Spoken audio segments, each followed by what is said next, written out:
Hello mga kagala, bali ngayon pupunta tayo sa White Castle dito sa Olongapo yan, no. Bali makakapunta kayo dito through bangka, no. Pwede sa pinakamalapit na baybayin sa Baloy.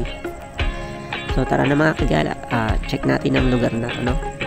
Matagal na kami dito sa Zambales pero hindi pa ako nakapunta rito. So tingnan natin kung okay pa siya, no.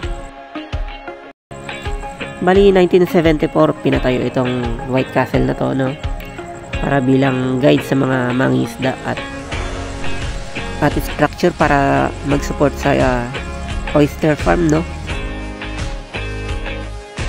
So ito na siya mga kagala after ng ilang dekada. Marami na siyang crack at basag na area, no. So yan makikita nyo, kaya mag-iingat kayo mga kagala, no, sa pag-akyat dito. Medyo makitid yung pinakadaanan niya, no. So yan, ito yung pinakataas niya mga kagala. So banda rito may munting kwarto na basag na rin yung pinaka-entrance. Yan makikita yung mga crack, no, mga bandal. Yan, crack, medyo delikado na mga kagala. So yan yung mga dating possible paliguan, no. Yan yung pinaka-view niya, napakaganda mga kagala.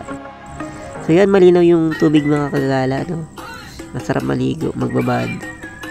Marami pang mga malilit na isda. Tapos yan, napaka-cute na ahas. Ang sarap hawakan. So yan ang pinaka-view niya mga kagala. Aerial view niya, no. So yan, napakalinaw ng tubig mula sa taas.